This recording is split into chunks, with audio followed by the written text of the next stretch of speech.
Et ça l'a toujours rendez-vous d'excellence au Esangisaka Mbonda Ekolo. Nabilo bandeko obope sarabiso confiance na fidélité. Yakola nabiso mbote komo Kinshasa, mbote komo Brazzaville na diaspora partout. Na confiance fidélité oyo bope sarabiso. Merci botala awane tokto formula édition ya biso ya mokolelo maître komandamo bote ça pour autant to bisabino ba grande ligne ndengeni ezali ko proposer édition mokolelo bake ministre de justice a outi ko solula ba responsable ba service oyo bazana secteur na epona ko lumema to pe ko luka amélioration ekota la justice ya république démocratique du Congo pe ko na élément oyo desa kuluna oyo vraiment la kasumbale sa mimina o katanga bazana déjà kanyama kasi c'est des manières que va vraiment ba rééducation qui toko eko permettre le comme utile la société pour na élément oyo la province ya Kwilu ba sepele ki toko ngani ni mwana mboka jilita sumina tuluka gouvernement na ba investir na ba sengi mingi route nationale numéro 17 axe Monga Tabandundu et comme asphalté pour le sala que province ya Kwilu pe et comment développement moko ya ki toko avec impact na idéologie. Moteli sous pour les bique bozali ebele botala ndenge Tofomoli édition le na élément au boyebake commissaire européen en charge de la protection civile na ba gestion ba entreprise à Koutalakina chef de l'état Félix Antoine Sekedi Chilombo basolola ki pour la situation de crise humanitaire au la partie est de la République démocratique du Congo. Image pe commentaire. Monnaie Congo boyebake mécanisme européen na ya protection civile yangonde et salaka baeba combattre la paix ko proposer ba action moko humanitaire en cas d'urgence et ça ma solo oyo et bandaka depuis 2000 ans na Union européenne mingi po na combattre la citoyen européen soki ba catastrophe na ba makabo bisusu et beti bango bisika baza ko sala misala na bango libanda Europe bango botala ndenge baye na mission de travail awa la République démocratique du Congo. Les commissaires européens en charge de la protection civile na ba gestion ya entreprise aye koluka aeba situation ya crise humanitaire oyo eza koleka la partie est ya moka surtout na masolo oyo etali guerre. C'est le bango Union européenne aza ko continuer ko pesa kaka ba aide humanitaire la population est la République démocratique du Congo. Et nous avons échangé avec le chef de l'État, le président Tshisekedi, sur ce sujet. Il a souligné les causes profondes du conflit là-bas. Je le suis assuré de la volonté de l'Union européenne de soutenir tous les efforts vers la paix. L'Union européenne est le deuxième bailleur de l'aide humanitaire à la République démocratique du Congo. L'année dernière, nous avons débloqué 100 millions d'euros. Cette année, nous avons commencé avec 64 millions d'euros. Et ces jours-ci, j'ai décidé de demander à nos autorités budgétaires d'approuver un renforcement de 35 millions d'euros. Parce que la situation humanitaire s'est dégradée cette année ici. Cette année, depuis le début de cette année, il y a presque 1 million de nouveaux déplacements.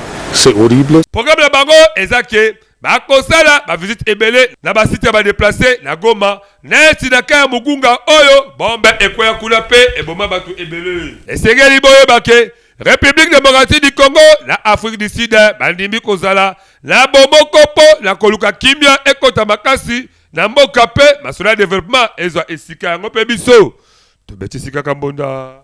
Constant Boutamba, patron de justice azakita kosolula, na ba responsable ba service oyo ezala secteur na epona koluka, amélioration et contre la justice à la République démocratique du Congo. Image de commentaire. Carrément, vous nous construisez un grand hôpital ici, uniquement pour la justice, pour que les agents bénéficient. À part l'aspect extérieur, dehors et dedans, c'est insalubre. Pour empêcher les fonctionnaires de venir occuper leur site. C'est ainsi, aujourd'hui, les dossiers se trouvent maintenant au parquet général de Matete. Ndeko ya Congo, bondi melangai ke ezalaki opesi mbwa aboyi entre bandeko oyo basala secteur ya justice na responsable ya secteur wana po na koluka nzela oyo ekopermettre ya secteur ya justice esala oyo ekomema esengo la République démocratique du Congo. Boyebake mwana mboka Constant Mutamba na bariguerre na ye elongo na adjoint na ye bazalaki wana po na koyoka bandeko ya ministère ya justice. Objectif ezalaki ya koluka amélioration ya musala na changement ya méthode pe ya musala eleka kitoko avec impact na idéologie. Esengeli kosala oyo esengi po justice ya malamu nde ekotombola mboka. Bino moko boyoka ndenge nini mbonda ebetamaki. Nous sommes les serviteurs du peuple. Nous sommes là pour rendre service. Je vous en prie. Désormais, on traite les dossiers pendant 48 heures. Mesdames et messieurs les directeurs, mesdames et messieurs les chefs de division, monsieur le secrétaire général, rassurez-vous que les différents responsables des services, cadres et agents puissent répondre. Bondi melangai ke babetaki masolo la kimia nyoso oyo mutu na mutu azwaki temps ya koloba badesirata na ye oyo ko permettre ke musala ekende liboso yango pe biso tebetisika kambonda. Soki oyebi réellement kozali un vrai leader pour la vision malamu pour la République démocratique du Congo na ba secteur de surtout esengeli oleka liboso ya caméra ya monda ekolo pour population ba découvrir yo avec impact na idéologie na élément on a ba l'état ya makasi. Congolais, Congolaises, yo mutu ozalaka na idée ya développement ya RD Congo, magazine bonda ya ekolo baleki ya Yezu, apesi bino opportunité ya koya ko exposer ba vision na bino pona bolamu ya ekolo mobimba. Botala bino moko, tomesana koyamba batu na plateau na biso, po mutu na mutu atalisa vision na ye, yo mutu oza na ba idée ya malamu olingi mboka ekende liboso, magazine bonda ya ekolo afongoleli bino ba porte yaka o contribuer na développement ya mboka RD Congo. Oyo ayebi ke aza vrai leader, sala lokola baninga yaka na plateau na biso parce que eza seule adresse oyo eyambaka ba leader ya makasi pe ya solo. Tala ndenge ba leader bazali koleka moko na moko bazali koyamba bango epai ya mwana mboka Alain Dewa na Medrine Kambembe avec un partenaire idéologie. To abordaka basi nyonso lokola politique, économique, socio-culturel, religion, pena basije mosusu oyo ezo contribuer na développement ya mboka na biso. Bazomona pero bazana makanisi kimutema mabete. Batu mususu kala kimutema mabe ya longwanga na yawana. Me bato bazana miso baomona Congo ezoke na ndenge mususu. Elle na limité na mumbele un peu partout. Donc nazo continuer lisusu na suki wana te. To se sentir à l'aise na kati ya changu na biso. OK, merci beaucoup. Ndenge kaka bozali komona bango pe bazali balide oyo bandimi ko participer na développement ya ba quartier commune pour que mboka ekende liboso. Na bino pe balide oyo boza kolanda biso bolinga ka développement ya quartier ya commune to pe ya RD Congo mobimba. Bobenga biso na numéro oyo eza affiché na bas d'écran na bino. Toko yamba bino pendant 30 minutes sans débat avec un partenaire idéologie pour que bo exposer ba vision na bino liboso ya population pe aye babino. Yango biso na magazine bonda ekolo to bengi ba leader ya solo pe to beteli bango kambonda. Radio la prise de contact entre les VPM en charge intérieur là-bas, différents responsables de la service de sécurité. Basola qui toque comme un souci ezalaki sembo kwa koluka ndengeli ni esengeli ba sembo la musa de manière que qui se tope République démocratique du Congo et vraiment sécurité moi qui toque avec impact na idéologie. Mona Congo boyebake à travers réunion oyo ya prise de contact ba responsable ya ba service de sécurité la patrouille territoriale mwana mboka Jacques-Mel Chabani basalaki évaluation ya ba occupation ebele po na koluka bon fonctionnement la secteur oyo koluka ko améliorer qualité ya mosala po na ko permettre nyoso etambwisama kitoko avec impact na idéologie. Esengeli boyeba ke mutu na mutu azwaki maloba ya kopesa makanisi na ye epai ya VPM ya intérieur et sécurité mwana mboka Jacques Chabani, surtout ba question oyo eza urgente na musala na bango ya sécurité. Patron ya intérieur akali ko répondre yango na lombango nyonso. Boyeba ke bazalaki ebele présent la réunion wana po na koluka kaka amélioration ekota na secteur ya intérieur. Tout le monde qui va présence, il y a des politiciens sous le cola, vice-ministre il y a intérieur, Eugène Chala, vice-ministre des affaires coutumières, Moana Moka Jean-Baptiste Mwami, administrateur général, il y a Aller, directeur général adjoint, il y a DGM, inspecteur général, il y a police nationale congolaise, Naba Kozi Ndenge Landenge, Nyoso wana ezeka kapona koluka, Kimieto esengoto pe amélioration et quant à la secteur ya intérieur et pas yopi mwana mboka Jacques Chabani azokumbela masolo kitoko yango pe biso to betisika kambonda 200 ex-kuluna oyo bientôt bakokoma babâtisseur bazwi déjà direction ya Kanyama KCC bokomona ba jeune ya Kasumbalesa Lubumbashi na ba image oyo baboye bakemisusu kati ya bango vraiment bazali ba volontaire oyo bandimi réellement conserver mboka à travers service national. Deko ya Congo kaka ndenge boza komona na ba image oyo donc Kanyama KCC ekomilie moko oyo attraction eza makasi po eza kaka ko continuer koyamba ba Congolais oyo baza ko uta de partout à la carte territoire national bota na bilenge oyo ba ex kuluna ba uti Kasumbalesa kuna na Okatanga baza na esengo ndenge balasi bateli oyo ya service national baza bongo plus de 200 jeunes au total oyo bazako kende centre d'instruction et de formation Félix Antoine Sekedi Chilobo la Kanyama KCC. Bon nimela ngai ke na groupe oyo 60% baza bongo ba volontaire. Mini ku volontaire mina toka Kasumbalesa et puis miri payer transport yango mi mwana Afrika huku. Moi, je suis volontaire. Je viens de Kasumbalesa. J'ai payé moi-même mon transport pour aller travailler à Kanyama KCC. Ebele bakuluna oyo bondi menanga ike misusu bakwela bayombo ya misala mabe na bango bakokende ko subir rigueur ya mibe kokuna.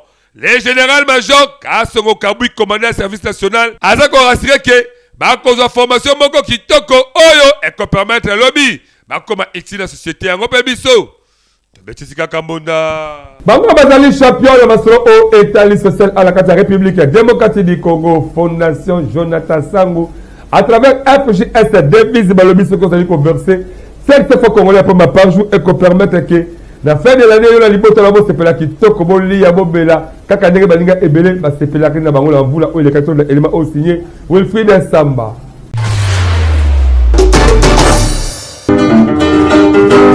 Ndeko ya Congo, papa, mama, elege, tangu esi ebelemi, yo moto oyo ozali kolala la pongi, lamu kapo, o mona misala kitoko, Fondation Jonathan Sangu azako sala, à travers ba service na ebele oyo, ezana katia fondation.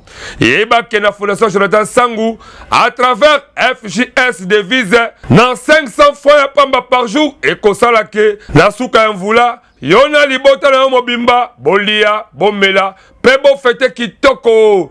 Tala ba oyo, ba pesaka confiance na Fondation Jonathan Sangu, ba fete kitoko, vula oyo euti kosila.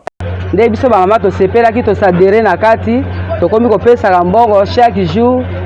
Nde moto na moto ndenge ya sepela ki ko pesa. Avantage nange ezali parce que na musala nanga ezo sala mo makambo ebele mutu omona kake biloko eza mibale misatu na mesa biloko mukebo eme na sima nango makambo ebombama ya mwa mingi réunion oyo ya fondation mpona mona baninga nde bakotaki basali bazwi biloko yango ngai mpe nabakinga mpe fona meka nga mpe nakota yango nakoti nde namoni ekende bien ebongo na cadre ya baformation wana kutu lala na yo pongi ya babebe po ba formation eza ebele lokola make-up na misala ya ndenge na ndenge na oyo etali kozwa mosolo Pona yo moto ya mombongo ndimela ngai ke soki kaka okoti kuna nyonso ekozala. Je vous informe que soki yo telemite mususu azate biso nde to bana ya Congo yo nanga tokosala ke tozala bien.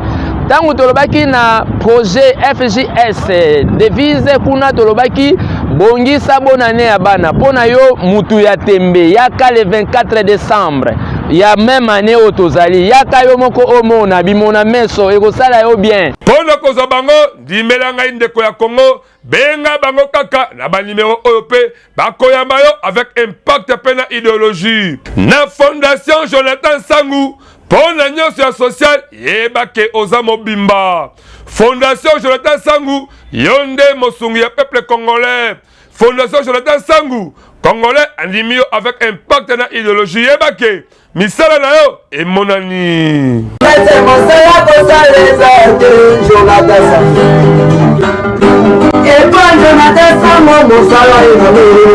Mbala ya liboso conseil patriotique chrétien ekobetama awa na ville province ya Kinshasa. Bondimela ngai ki ezali dénommé prions pour la nation ekozala le 29 juin 2024 na église Emmanuel Church oyo ezali juste na commune ya Mongafula na 15h juste avec la chantre de l'éternel maman Martine Wema bosa lebele pour kokumisa Nzambe de manière que yoso ezapona le couple la République démocratique du Congo.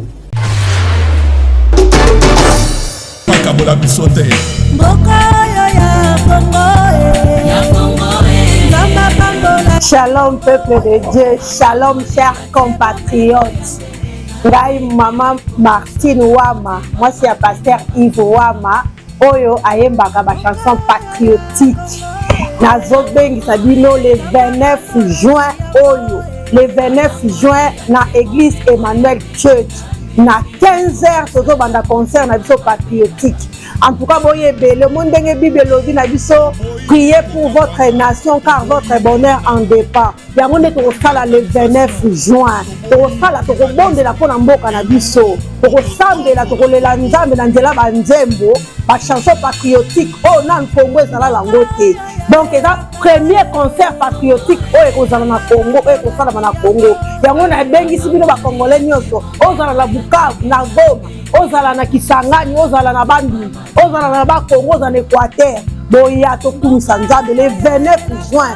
Bible lobi na biso priez pour votre nation car votre bonheur en dépend. Entrée ezanango ofele, entrée gratuite nde baloba na français. Biso to benga entrée ofele. To bengi sibino boya to kumisa nzambe elongo. Église Emmanuel Ezawat ezali na Mongafula na arrêt commune car so comme na arrêt commune au comité l'église en face ya station Engen o eza na arrêt commune nzamba pambola bino mutu nyonso akotama kolola e na mukola concert apambolama na kombo na Yesu.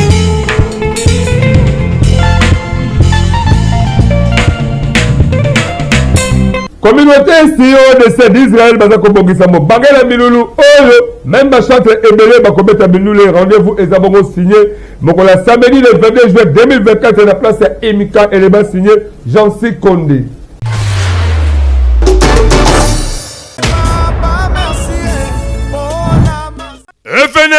Événement pour Nabana Kinshasa Brazzaville. Communauté Sion du Saint d'Israël. Oyo ekumbamaka na mosali na nkolo le patriarche Dr Joshua Nkosi boyebake basa komilengele na mobangela milulu oyo ekozala bongo mokolo ya samedi le 22 juin 2024 mingi bakoluka baba esika wapi masolo ekotambwisama avec impact na idéologie yebake masolo ekozala bongo na place Imka mingi na matonge yo moko yokelanga na numa eloko yo. Si quelqu'un manque, if anyone lies, il demande à Dieu. On vous a enterré. Jesus quer localizar onde você foi enterrado. Où est-ce qu'on avait enterré votre bénédiction? Onde foi enterrada Ndeko ya Congo mwana nzambe yebake milulu wana ekozala ba chantre ya nkolo ebele oyo ba koti à présence de bango wana lokola ba invité de marque Mama Fleur Memba Masala. Ça est célébration monnaie de la nation du Saint d'Israël et le monde docteur Joshua Nkosi. ce samedi 22 juin la victoire na Inka Kotanga tena na yakina na maplombe masala na kozala ebongo. Le pasteur Mosali Nankolo Henri Papa Chassa ilongo na Zion Church na papa na biso nkosi na bayembi na nkolo ebele donc na bengisi bino na kozala wana. L'évangéliste Moïse Batuta moyembi na nkolo oyo ayebaka avec impact na idéologie. Ebele il y a vraiment ebele mokolo le 22 samedi le 22 à partir à 12h. Et le mon pasteur Nkosi Matéa Loyembo tozaka pour adoration pour louange c'est quand Zambalola à Pamela Makasi on est ensemble il y a pas de souci. Na le pasteur David Ilunga bondi belanga ke nyonso ekokumba mal kitoko na loboko ya nkolo pe ba miracle ya ndenge na ndenge ekosalema wana. Yo mwana na Nzambe yeba ke milulu ekobanda na ngonga ya 10h pe ekosila na ngonga ya 15h. Boya ebele po nyonso ekoleka kitoko yango pe biso tobeteli bango kaka mbonda. Ngunza Papi aza déterminé à kosilisa ba maladie ya ndenge na ndenge o ba congolais bazana yango à travers bakisi ya bokoko bola na élément oyo yeboko apesa ba numéro ba contact na ye. Bote na bino bandeko na ngai ya mokili mobimba. Ngai Ngunza Papi na uti ko saila bino ba recherche na kati ya mboka Egypte. Retour na ngai na kati ya mboka ya Congo. Mboka ya Congo na ekokuta. Makambo na ekokuta etake Ngunza Papi. Na ekokuta ba problème ya ba maladie. Ba problème ya mataki. Ba problème ya poisonnement. C'est pour cela que ngai na telemi pour na mboka na ngai Congo. Ngai Ngunza Papi na lobi boy. Mboka na ngai Congo na kontinga lisusu ete bandeko ba kontinga ngai bazala lisusu na problème ya maladie te. Oyo ezali ba problème ngala ye. Protection, domination, attirance, finance d'argent. Maladie nyonso oyo ezali na yo na kati na nzoto. C'est pour cela que ngai Ngunza Papi na yeli bino. Boluka ngai na motema moko ngai Ngunza Papi. Na ye na moto na ngai na makasi. Bobanga te ngai Ngunza na bino. Oyo bayebi bisika onga na wuti. C'est pour cela bukoko onga na sailaka. Na wuti ko se multiplier ngo. La kati ya mboka ya Egypte na wuti ezali ya pamba te. C'est pour cela que oyo nyuso nazali ko yeko kuta awa ya ngona lobi. Bino bandeko na ngai. Bokosa na Ngunza Papi te boya ko luka ngai po ete na pesa bino solution ya ba maladie na bino nyonso. O ngana tangeli bino. Ya ba problème oyo nyonso ko lekela bino. Surtout na ba bureau. Faut ko kota na ba bureau oyo surtout ya ba kota mboka banda na sommet ti na se. Na ye ko zo ba message ya mabe na kati ya mboka la libanda po ete na bino ba kontina ngai. Na kota la te bino ba kontina ngai ko za ka tuchu na ba problème ya bataki ya banini ya banini. C'est pour cela que Ngunza Papi na yembe na tele pour la kati ya mboka na ngai. Assemblée provinciale ya Kwilu basepeli na investiture ya gouvernement Souminouame susila bango ezali kake kotia makadam tope ko asphalter route nationale numéro 17 axe ya Mongata na bandu po et permettre le développement et kota makasi kuna la province ya Kwilu. Comme on dit, éduquer un homme, c'est éduquer un individu. Éduquer une femme, c'est éduquer toute une nation. C'est dans ce contexte que l'Assemblée provinciale du Kwilu, émanation de la population, présente à la Première ministre les deux principaux désirata de la population du Kwilu.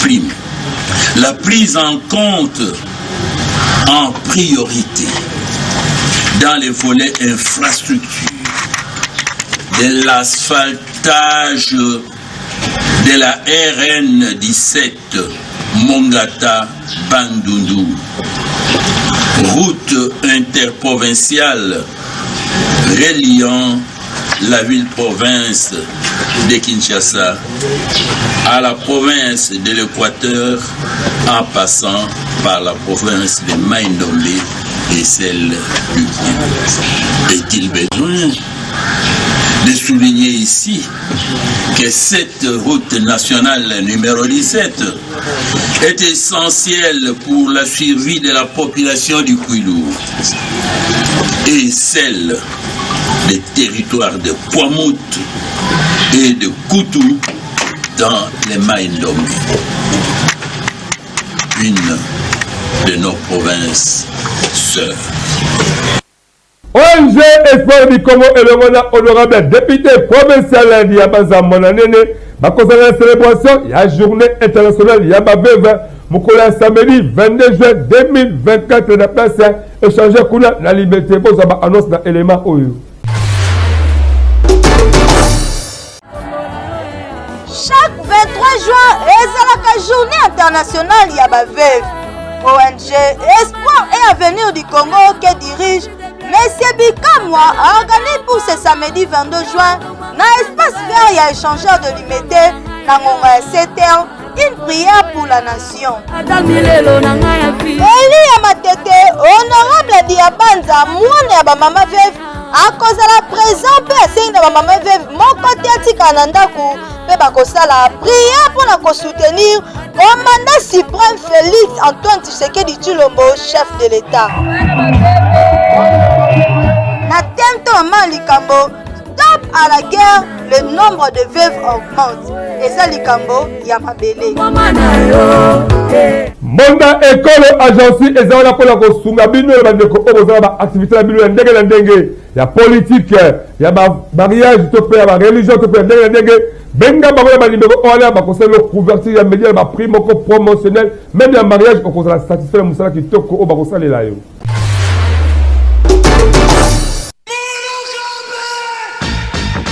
Bana Congo Kinshasa, bana Congo Brazzaville, yo mutu olingaka ba activité na yo eye bana na mokili mobimba.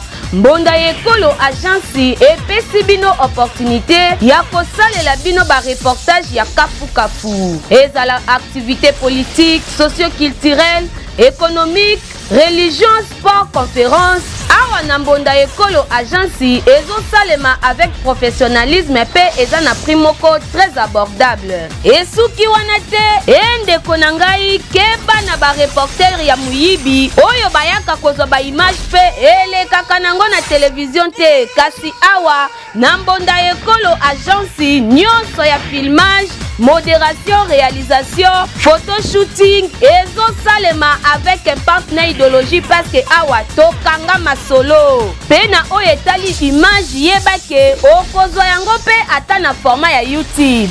Olingi oyeba bisika tozali benga biso na plus 243 89 81 81 097 na bandeli lisusu na plus 243 89 81 81 097 na mbonda ekolo agence nyonso ya reportage ezosalema kitoko avec professionnalisme et yokanio. Baparents bozwa ba responsabilité ya ko-éduquer bana kitoko po lobby bazala utile na société toza élément au signé Medline Kambembe. Kobota elengi kaka ndenge balobaka na Kinshasa kasi kobokola ezalaka pe pati. Lelo tokoma komona bapara mingi bakoma ko négliger bana na bango toyebaka te responsabilité na bango ezalaka nini. Lelo tokoma komona ba jeune ebele bakoma komipesa na babombe bakoma komipesa na ba drogue bakoma komipesa na masanga na kindumba na moyibi kasi soko tuni bango okomona ke bana wana bazalaka na bapara na bango nini yango esala que ba se retrouver na balabala boyo kandenge ba para mosusu balobaki. Bon, il y a d'autres parents qui sont irresponsables. Il y a bineka via masanga via basi. Ils ont parents sur ma cookie zati. Ils ont parents mimi utana base des éducation. Quand ils parents ont éduqué moi na yo nanda na ndenge singeli. Je ne pense pas que vous avez posa wana ya camarades d'éducation à Zorananda à Kenya ailleurs. Alors, ça a toujours basé dans l'éducation au Rwanda. C'est influence pour les camarades. Surtout que vous avez la parole. Vous avez la montée, vous avez la montée, vous avez la montée. Vous avez la